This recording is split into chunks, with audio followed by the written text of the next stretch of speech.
Podíváme se na drážní architekturu v Havlíčkově Brodě. Legendy se zaměří na Adamovky. A v úžasných návratech si ukážeme indikátory horkoběžnosti ložisek. No jo, kozenka. Chci vám říci, že z železnicí je to jako s životem. Lidé umírají, anebo se také rodí stejně jako železnice a občas vlivem špatných okolností anebo rozhodnutí upadají do bdělého komatu. A když pak za pár let stanou mezi živými a hlavně zdravými, rovná se to téměř zázraku. A právě o tom je první reportáž tohoto vydání magazínu Pozor vlak, i když je vlastně o trati. A proč je tady koza? To dá přece rozum.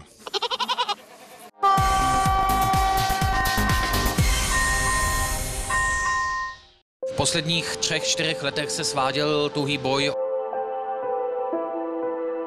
To vypadá, že to v tomhle kole dopadlo dobře. No, já jsem hrozně rád, že se nám to podařilo. Jsem šťastný, protože jsem přišel strašně moc lidí.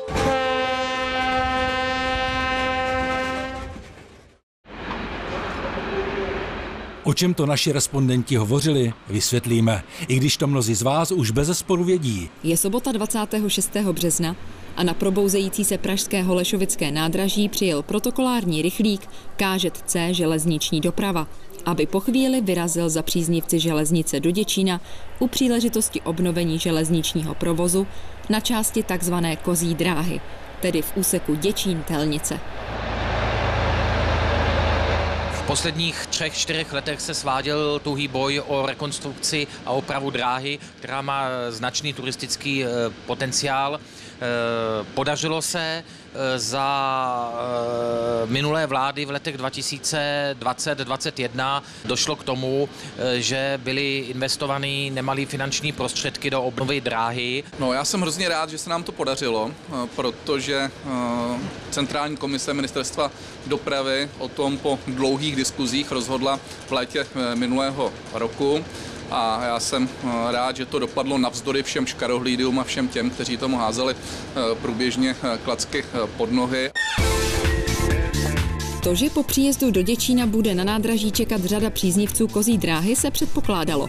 Ovšem takové množství, jaké právě vidíte, to překonalo nejdivočejší představy všech, kteří se zasloužili o obnovu provozu.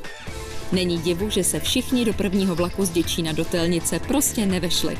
Ale i tak v prvním spoji obnovené Kozí dráhy ponížil poslední pravidelný vlak v roce 2007 a víkendově turistický v roce 2015 vládla dobrá nálada a cestující si vychutnávali jízdu.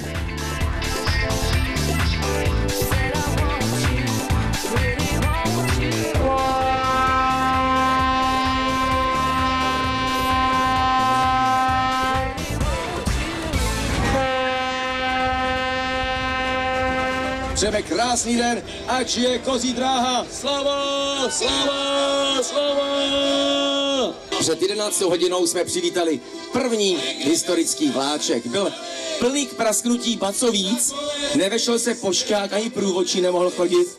Tolik diváků přijelo na tu první jízdu. Jsem šťastný, protože jsem přišel strašně moc lidí, ale zároveň cítím povinnost bojovat dál, protože je nutné obnovit Kozí dráhu v celé její délce, aby měla smysl jak dopravně, tak turisticky. Říká Jiří Řehák, hlavní bojovník za obnovení vlakového provozu na Kozí dráze. Statně mu sekundovala režisérka Andrea Primusová, kterou tato lokálka vyprovokovala k natočení dokumentárního filmu Záhada lokálek Kozí dráha. V něm zaznamenala, jak v roce 2007 tehdejší vedení Ústeckého kraje neobjednalo na Kozí dráze pravidelnou dopravu a poté, co v roce 2015 skončily i víkendové turistické linky, tehdejší vedení Správy železniční dopravní cesty rozhodlo více méně neprovádět údržbu.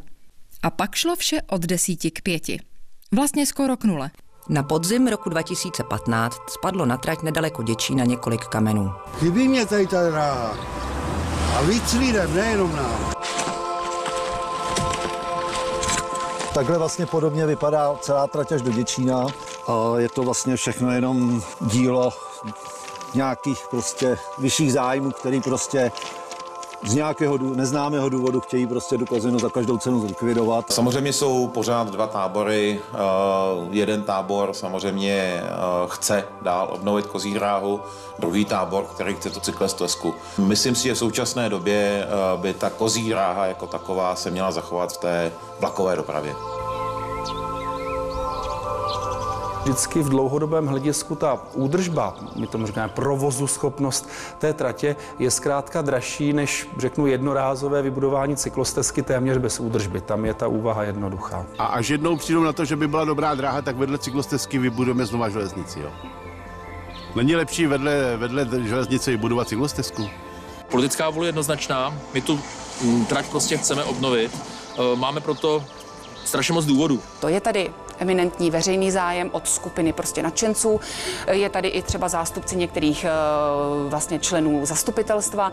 Pojďme znovu tedy otevřít možnost, jaký je váš výhled pro využití této trati, aspoň po úsek Telnice, to znamená cca ten 21 km dlouhý úsek.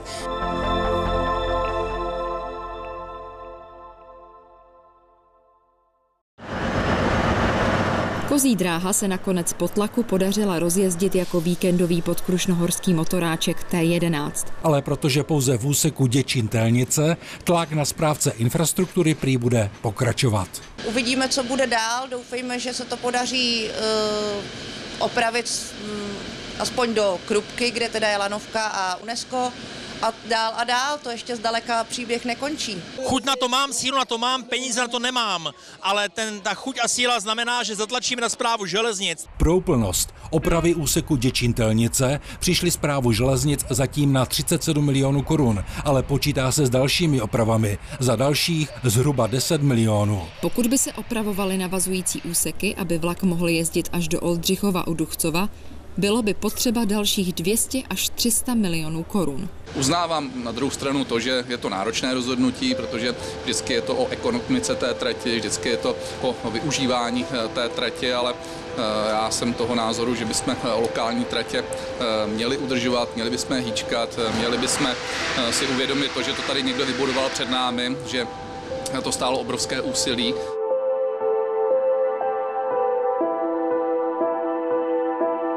Uvidíme, jaká bude dohoda s Ústeckým krajem a zda by tato akce prošla centrální komisí ministerstva dopravy a samozřejmě bude to záviset na finanční situaci rezortu, protože nebudeme zastírat, že pořád jsou tratě, které by si ty prostředky zasloužily víc než úsek Telnice Oldřichov.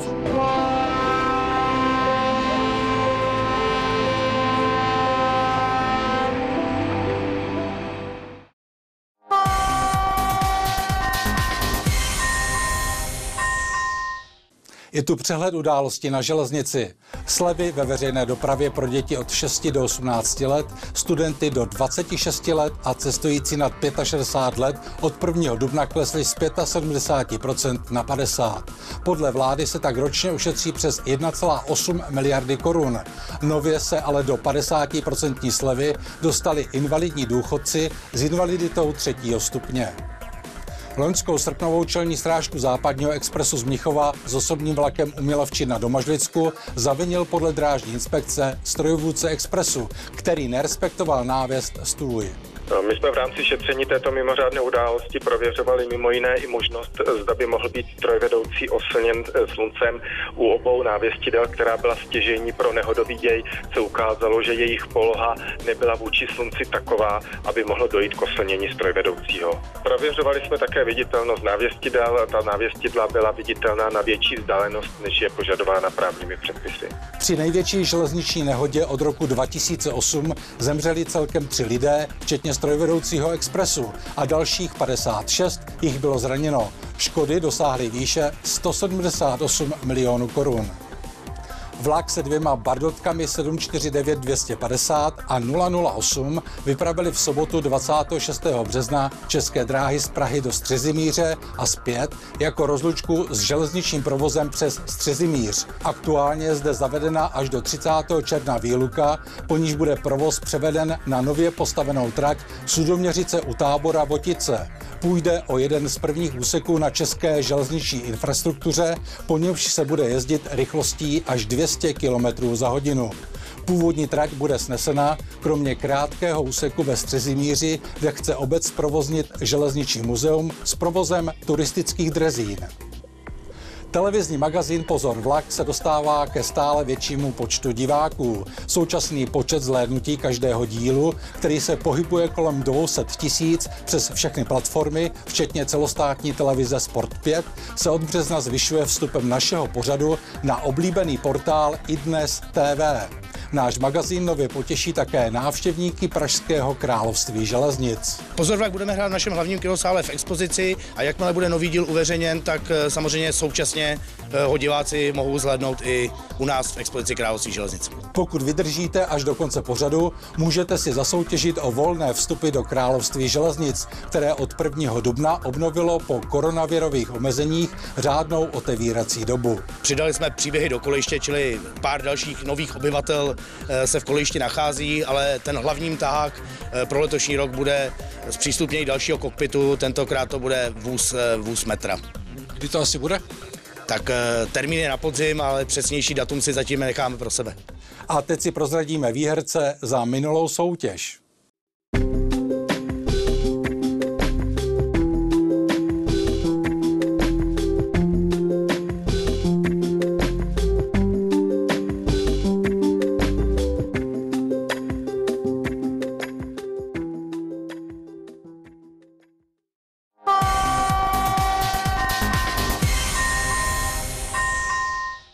Vítám vás u dalšího dílu Po stopách drážní architektury. Dnes jsme v srdci kraje Vysočina v Havlíčkově Brodě. Za mými zády, když se podíváme, stojí budova v bruselském stylu. Je to výpravní budova, která vznikala v letech 1972 až 1980 a stojí prakticky na místě původní výpravní budovy od Karla Šlimpa z roku 1870.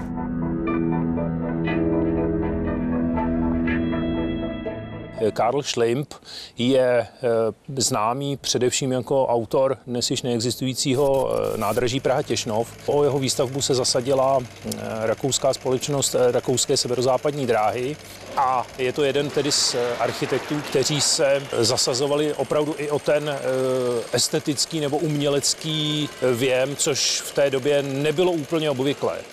V roce 1870 do Havlíčkova Brodu přijel první parní vlak tehdejší rakouské severozápadní dráhy, který přijel od Jihlavy a směřoval do Golčova Jeníkova a směrem na Kolín. O dalších 22 let později vznikla další trať směrem jakoby na Žďár nad Sázavou a pak tady nastal další rozvoj. Tak v Havlíčkově Brodě v období první republiky byla nosná řada v nákladní dopravě 524.0 a v osobní dopravě 354.6 a 7. Po válce byla nahrazena 524.0 Štokrama, řada 556.0. V osobní dopravě 464.0 až 475.1. V rychlíkové dopravě Albatrosy 498.0, později 1. K Havlíčkovu Brodu bych řekl jednu takovou zajímavost, protože možná leckdo si neuvědomuje, že Havlíčkův Brod se jmenuje Havlíčkův Brod teprve od roku 1945. Do té doby, a to prosím od roku 1308, měl název Německý Brod. Německý Brod se jmenoval z toho důvodu, že zde byli němečtí horníci. K té budově za mými zády v tom bruselském stylu, tady mohu ukázat takhle na kameru i plánek té budovy, tak ta má takový zajímavý osud, že ona sloužila ještě v letech 80 až 81 paralelně s tou starou budovou, která byla poté zbořena. A ještě má takovou jako pikantní příchuť, že v roce 2007 nastala kompletní revitalizace této budovy, které se ujala firma AŽD Praha. A ta pomohla to nádraží opravdu skultivovat a dát do opravdu takového stylu 21. století, kde jsou různá občerstvení, trafiky, pokladny, jak železniční, tak i autobusové a celkově ten celý prostor skultivovala.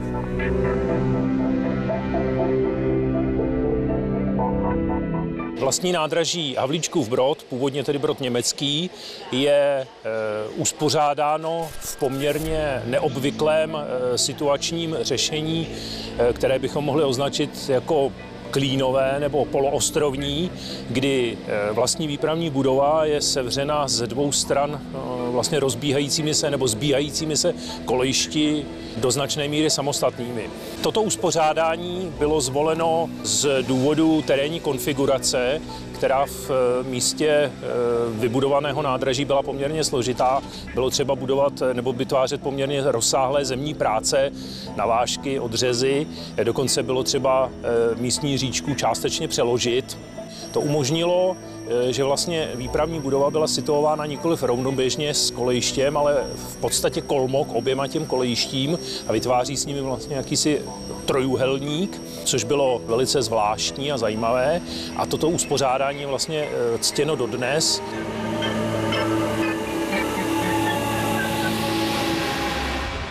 Jsme na ústředním stavědle v železniční stanici Havlíčkův Brod, kde je řízená doprava v celé stanici.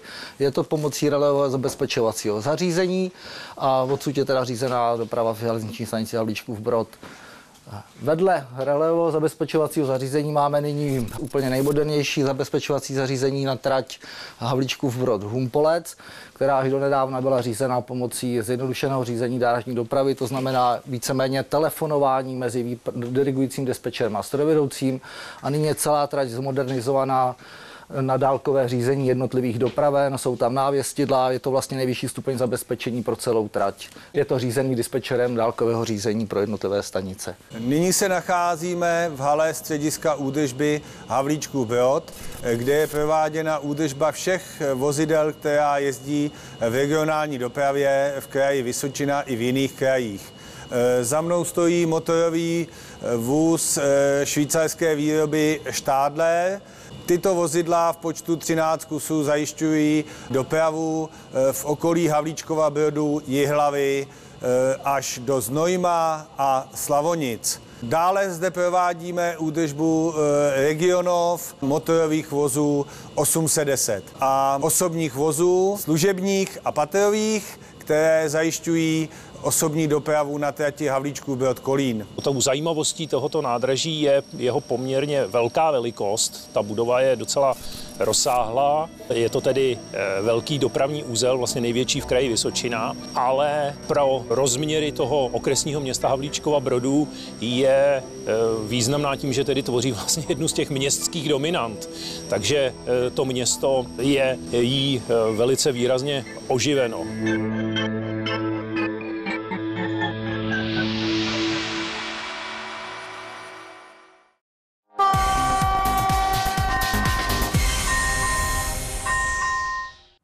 Ahoj všem. V dnešním pořadu si představíme jednu z nejstarších u nás dochovaných elektrických lokomotiv. Možná budete namítat, že Adamovky přece do legend nepatří, ale o tom s vámi klidně budu polemizovat. Za více než 40 let svého provozu pod trolejemi se stejnosměrným napětím 1500 V odvedly oba tyto nenápadné stroje opravdu neuvěřitelný kus poctivé práce. Na konci července roku 1924 vypsalo Ministerstvo železnic veřejnou soutěž na dodávku pevných trakčních zařízení a celkem 16 elektrických lokomotiv různého určení pro pražský železniční uzel. Tyto elektrické lokomotivy pro Prahu dodávaly plzeňské Škodovy závody, pražská lokomotivka ČKD a 2 posunovací lokomotivy přišly také z Adamova nedaleko Brna. A právě o nich si dnes budeme povídat. U tehdejší akciové společnosti pro stavbu strojů a mostů v Adamově objednalo Ministerstvo železnic výrobu 2 posunovacích trolejových lokomotiv pro pražský uzel v prosinci 1925. První z nich, označená jako E423 001, byla výrobně dokončena koncem roku 1927. Druhý stroj pak v srpnu roku následujícího. Elektrickou výzbroj a trakční motory pro obě lokomotivy dodala britská společnost Metropolitan Vickers. Pro úplnost dodejme, že první trolejové lokomotivy se rozjely po tehdy čerstvě zelektrizovaném kolejišti pražského Vilznova nádraží 23. dubna 1928 a právě starší z Adamovek byla jednou z nich. Po stránce konstrukčního řešení je Adamovka čtyřnápravou kapotovou elektrickou lokomotivou s věžovou kabinou uprostřed její délky. K té přiléhají z obou stran strojovny, ukryté v zešikmených kapotách. Přední kapota v sobě ukrývá pomocné pohony s elektricky poháněným kompresorem, motorgenerátorem a ventilátorem chlazení trakčních motorů. Najdeme zde také sadu akumulátorových baterií s regulátorem jejich nabíjení.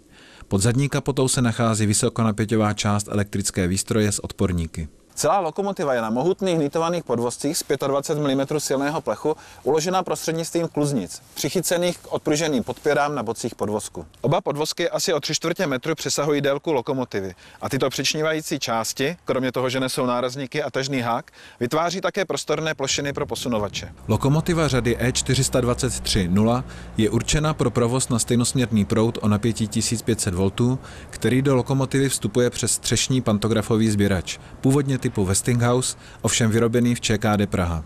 Ze sběrače proud prochází přes pojistku a tlumící cívku k hlavnímu vypínači. Regulace výkonu je odporová za využití elektropneumaticky spínaných stykačů ovládaných nízkonapěťovým hlavním kontrolérem. Právě kontrolér je hlavním ovládacím prvkem, který najdeme na obou řídicích stanovištích v kabině lokomotivy.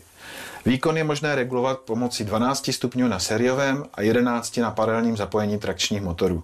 V obou zapojeních je vždy poslední stupeň šuntovací. V kabině najdeme také skříň s pomocným kompresorem pro pohon sběrače a mazací lis. Hmotnost lokomotivy je necelých 51 tun, nejvyšší rychlost 50 km za hodinu a trvalý výkon 572 kW. Oba stroje E423-0 byly vybaveny také dvoučlenným řízením, včetně možnosti propojení hlavních vzduchojemů vzduchovými spojkami. Tlaková brzda byla soustavy Kunz-Knorr. Větší část svého provozního života obě lokomotivy strávily v posunovací službě na pražských nádražích, včetně občasných přetahů mezi nimi. Už od roku 1948 pak začaly být díky své nízké nápravové hmotnosti příležitostně zapůjčovány na obě elektrizované jihočeské místní dráhy. Na trati z Rybníka do Lipna výrazně pomohly s návozem materiálu na stavbu Lipenské přehrady, naopak z Tábora do Bechyně vyjížděly s vlaky se stavebním materiálem pro stavbu vojenského letiště nedaleko Bechyně. Od roku 1955 už byly oba stroje trvale deponovány ve Vyšším Brodě na Lipenské dráze. Na konci 50. let se ale Adamovky ještě nakrátko vrátily do Prahy, kde byly využívány hlavně pro posun na severním zhlaví hlavního nádraží. 16. května 1962 však byly pražské spojovací tratě přepnuty na napětí 3000 V, čímž provoz všech lokomotiv na napětí 1500 V v Praze skončil. Adamovky se tak vrátily do jižních Čech. Starší stroj do Vyššího Brodu, dvojka naopak do Tábora, kde ale nezůstala dlouho a po několika měsících se i ona začala objevovat na Lipence, především na obsluze vleček v Loučovicích. Adamovky byly u provozního personálu velice oblíbené pro svou spolehlivost a přetěžovatelnost a v provozu vydržely nejdéle ze všech původních lokomotiv z pražských spojek. Zrušeny byly až v letech 1973 a 1974 poté, co byly na jihočeské tratě dodány nové žehličky řady E426-0 z plzeňské Škodovky. Zatímco stroj E423-002 byl sešrotován, první lokomotiva se dostala do sbírek Národního technického muzea a je dodnes provozuschopná. Právě s lokomotivou E423-001 jsme natáčeli i dnešní legendy. Nacházíme se v depozitáři Národního technického muzea v Chomutově, kde si i vy můžete Adamovku prohlédnout v rámci některého ze zdejších návštěvních dnů.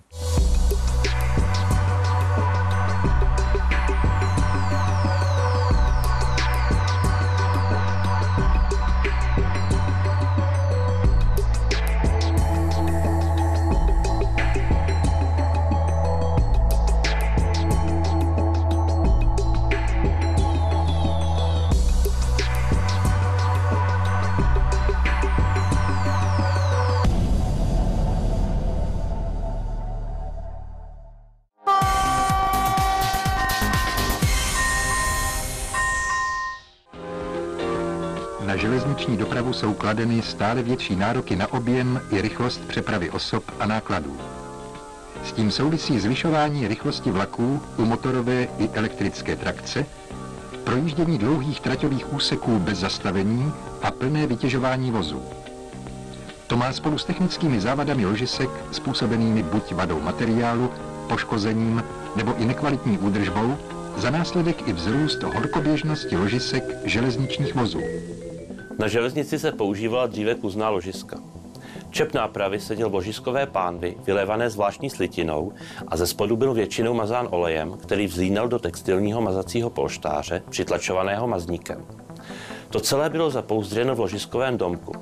Válečková nebo kuželíková valivá ložiska objímají celý čep, potřebují daleko méně maziva a také jejich náchylnost k horkoběžnosti je výrazně nižší.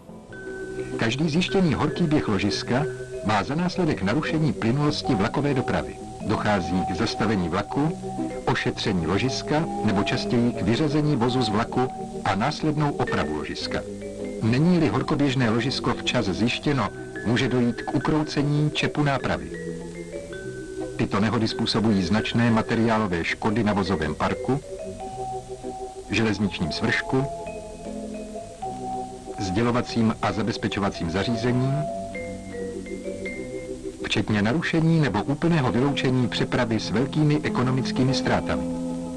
Možnost zjištění horkoběžného ložiska je při vyšších rychlostech a v noci stále nižší, protože ubývá dopravních zaměstnanců, kteří sledují projíždějící vlaky. Problém horkoběžnosti ukluzných i valivých ložisek z hlediska bezpečnosti železničního provozu je a bude i nadále aktuální. Zkoušky i praxe potvrzují, že teplo jednou v ložisku vzniklé, ať už z jakýchkoliv příčin, se stává trvale nadměrným a jestliže teplota dále vzrůstá, pokud není horkoběžné ložisko ve vlaku včas zjištěno, je havárie ložiska neodvratná. Řeč bude o asmitu. To je ložiskový kov, kterým se vylévá pánev kluzného ložiska. Cín je v něm částečně nahrazen olovem, jinak obsahuje ještě antimon, arzen a měď. Průměrná provozní teplota kluzného ložiska s asmitovou výstelkou je v letním období při rychlosti jízdy od 60 do 100 km v hodině asi 85 stupňů Celsia. Tomu odpovídá teplota ložiskové skříně asi 35 stupňů Celsia na nejteplejším místě, to jest horní třetina závětrné strany. V zimním období je provozní teplota ložiska až o 50% nižší. K natavení v lidku dochází při teplotě asi 200 stupňů Celsia. K lomu čepu z viny horkoběžnosti asi při teplotě 1000 až 1150 stupňů Celsia. U valivého ložiska, zvláště nových konstrukcí, je provozní teplota až o 25% vyšší. V důsledku toho je teplejší i povrch ložiskové skříně. Zjišťování povrchové teploty ložiskové skříně po jízdě trvající minimálně 30 minut je jediným dostupným způsobem kontroly stavu ložiska z hlediska horkoběžnosti. A to jak u prohlídky prováděné pracovníky, kdy je teplota zjišťována pouze dotykem ruky, tak i u technických zařízení zvaných indikátory horkoběžnosti. Nasazováním indikátorů horkoběžnosti do sítě ČSD od roku 1969 se začíná měnit i charakter důsledků zapříčiněných horkoběžností. Po 10 letech, kdy bylo v provozu už 33 zařízení, se roční průměr nehod kategorie A snížil na 40% a nehod kategorie B na 45% proti roku 1968. Vývoj zařízení, které by bylo schopno indikovat teplotu ložiskové skříně železničního vozu bezdotykově za jízdy vlaku, byl umožněn až využitím techniky infračerveného záření. Počátkem 60. let 20. století vyráběla tzv. Radiometry firma General Railway Signal Company z USA. V Československu se v té době věnovala jejich vývoji Tesla Pardubice. Zařízení bylo instalováno u zastávky Sedlička. Vývoj prvních zařízení byl zahájen v zahraničí prakticky začátkem 50. let a v dnešní době je v provozu asi 3500 indikátorů. Většina je výrobkem firmy Servo ze Spojených států amerických. U ČSD byl první indikátor Servo instalován koncem roku 1968 ve Spišské Nové Vsi po ukončení neúspěšného tuzemského vývoje. Rozmístění indikátorů je prováděno na základě statistického vyhodnocení největšího výskytu horkoběžných ložisek a dopravních poměrů v tomto traťovém úseku. Tím je zdůvodněno i největší nasazení těchto zařízení na prvním a druhém hlavním tahu. Zde se při následném umístění indikátorů ve vzdálenosti 30 až 50 km snižuje pravděpodobnost nehody z titulu horkoběžnosti na minimum za přijatelných ekonomických podmínek. Snímací část indikátoru se umísťuje na širé trati bez oblouků, kde je záruka rovnoměrné jízdy vlaku, A to 5 až 10 kilometrů před železniční stanicí, kde bude vlak se zjištěným horkoběžným ložiskem zastaven. Slonka kryjící otvor před čidlem se ovládá automaticky projíždějícím vlakem. Uvnitř krytu na odpružených podložkách je upevněno snímací čidlo. Optický systém s protisluneční clonou koncentruje infračervené záření, vysílané ložiskovou skříní, na detektor. V domku vedle tratě je umístěn přístrojový stojan, který obsahuje napájecí zdroje, řídící jednotku, zesilovače a kontrolní panel. Nyní si ukážeme funkci indikátoru. Přijíždějící vlak svou první nápravou uvede do činnosti celé zařízení. Na řídící jednotce vyznačí směr jízdy vlaku, současně otevře snímací clonky a uvede do činnosti zapisovač. Snímá se teplota z této části ložiskové skříně. Tímto způsobem se provádí snímání teploty a její registrace každého ložiska vlaku. Vyhodnocovací zařízení se umísťuje v dopravní kanceláři a jeho obsluhu provádí výpravčí nebo operátorka. Záznam tepelného stavu všech ložisek na vlaku je prováděn graficky zapisovačem na speciální teplocitlivý papír. U horkoběžného ložiska je výchylka podstatně větší než tepelný průměr vlaku a v havarijním případě dosahuje až 25 mm. Zařízení je vybaveno poplachovými monitory, které v případě výskytu horkoběžného ložiska uvádějí do činnosti akustickou návěs. Technickou stránku provozu zařízení zabezpečuje odvětví sdělovací a zabezpečovací techniky. Udržující pracovník distance vykonává pravidelnou měsíční prohlídku, provádí drobné opravy a vede protokol o nastavení. Zkušenosti z provozu indikátorů horkoběžnosti u ČSD jsou velmi dobré. Pracují spolehlivě a jejich obsluha je velmi jednoduchá. Provozně ekonomický přínos v železniční dopravě nelze ani finančně vyčíslit. První indikátor firmy Servo byl v Československu instalován u Spišské Nové Vsi v roce 1969. V celé síti bylo těchto zařízení celkem 36 a dosloužily před několika lety. Příště se podíváme znovu na trať, budeme podbíjet pražce.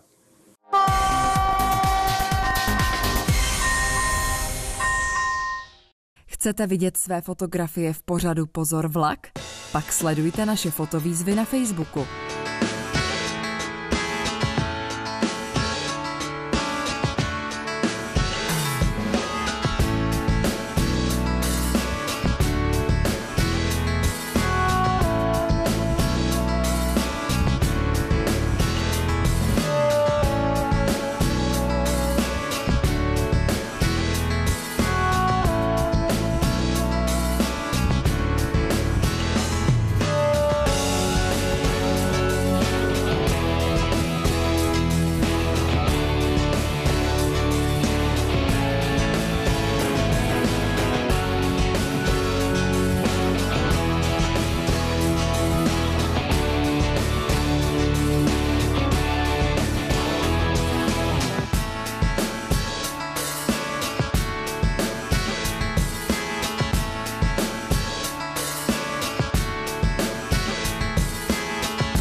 Jak sami vidíte, Kozenka papá a kašle na Pozor vlak, ale my na vás nekašleme. Máme pro vás soutěž. Pro 3 z vás jsme připravili volné vstupy do království železnic. Vždy jeden lístek pro dospělého a jeden pro dítě. Otázka zní, kolik se v expozici království železnic nachází hradů, zámků a zřícenin? Pokud víte správnou odpověď, pak ji pište na adresy uvedené na obrazovce, a to do 15. května tohoto roku. A to je vše. Mějte se krásně a za měsíc na viděnou.